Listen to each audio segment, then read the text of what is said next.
Welcome back to the channel, Days fans.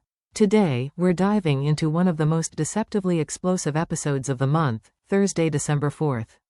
At first glance, it looks like a quiet midweek hour in Salem.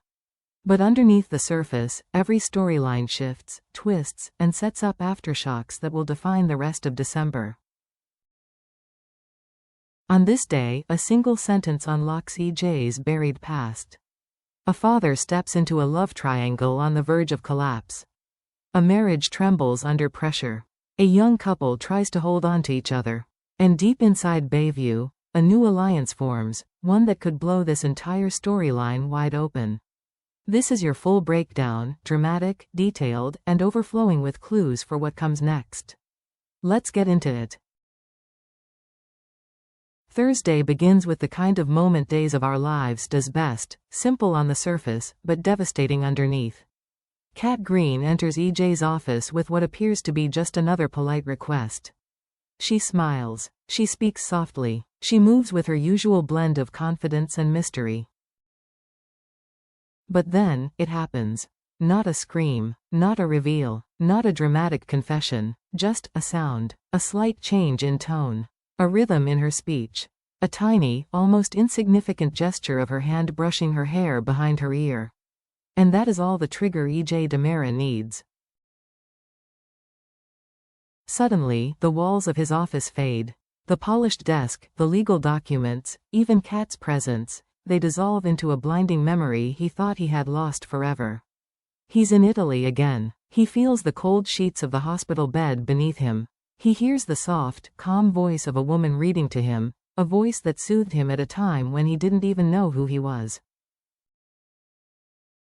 And then the most haunting part, he feels safe.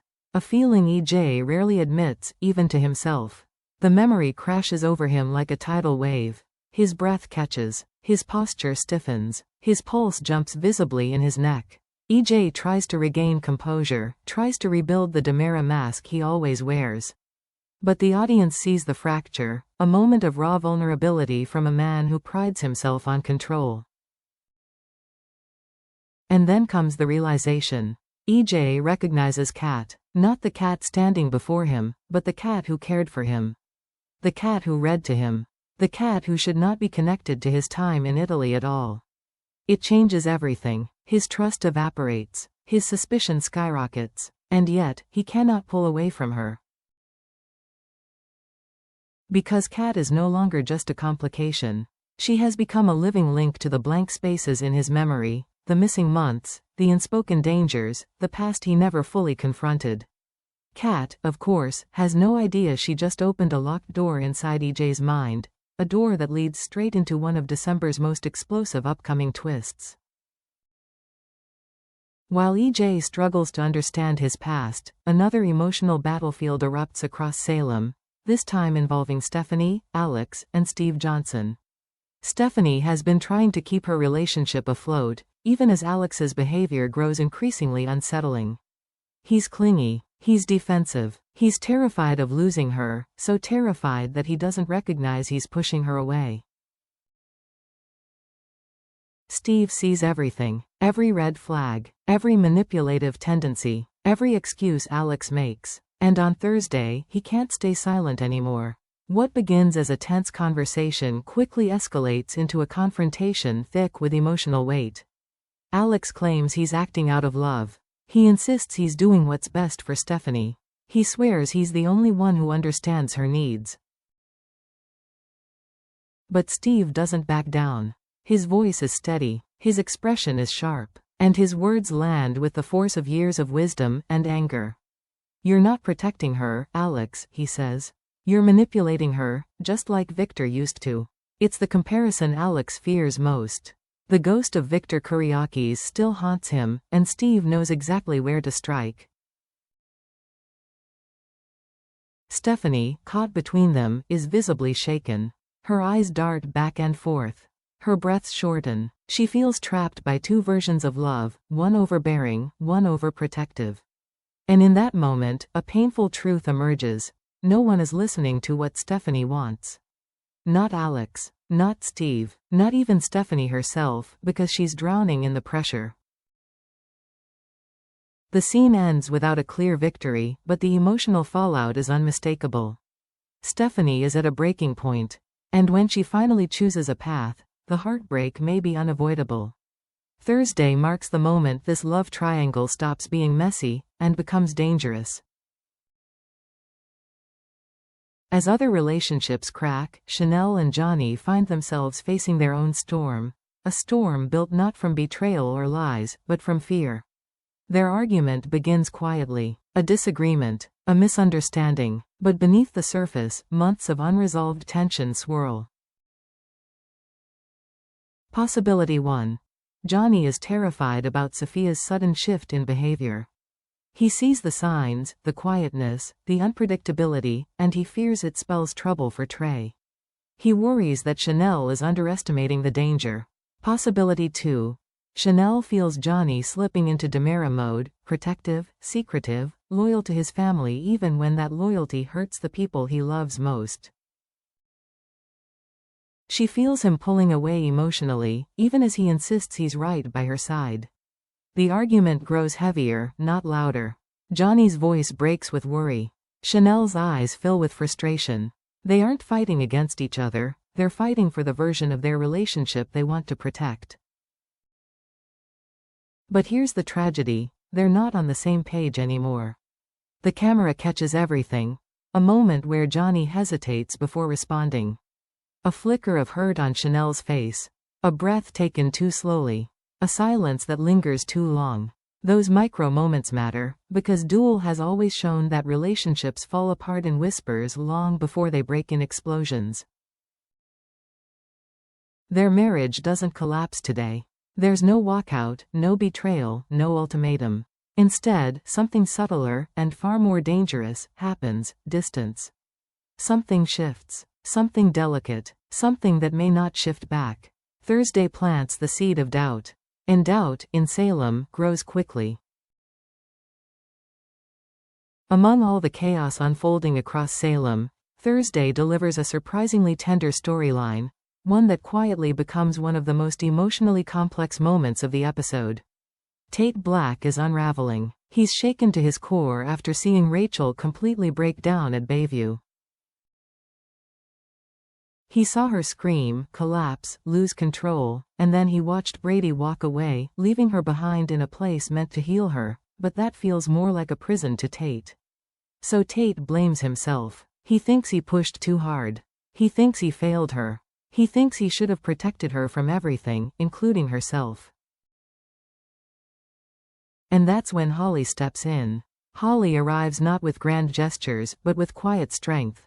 She sits beside Tate, not too close, not too far, exactly the kind of closeness someone grieving needs. Her voice is soft. Her words are gentle. And for a moment, Holly becomes the anchor Tate didn't know he was searching for.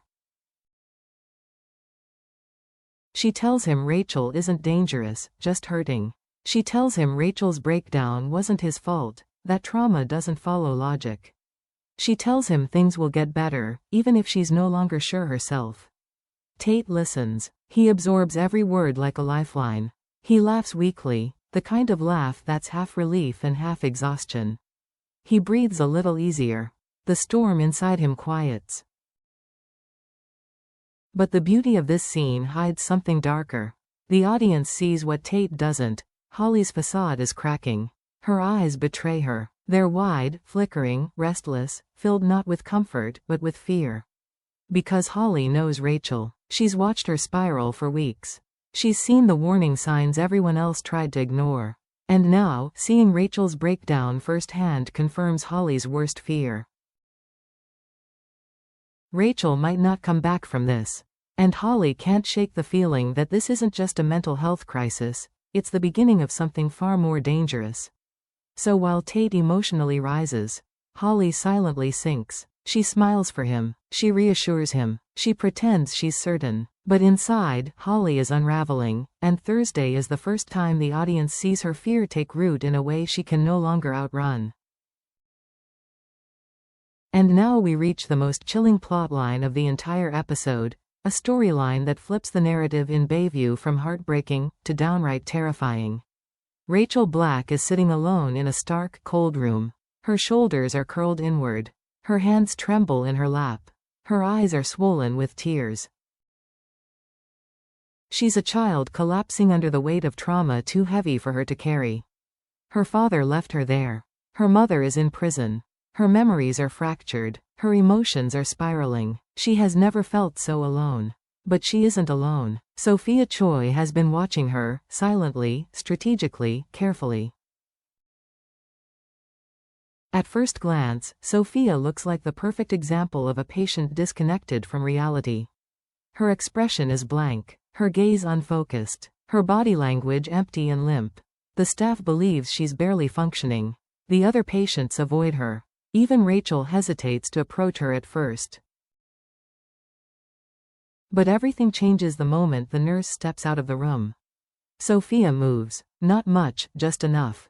Her eyes snap into clarity. Her posture straightens, every muscle awake. Her face shifts from vacant to calculating in a single blink. It's chilling. It's unsettling. And it is the first unmistakable sign that Sophia's earlier behavior was an act. A mask. A shield. And now she lowers it, just for Rachel. Sophia leans in and whispers with a cold precision, "Don't tell anyone. I'm not gone. And I need your help."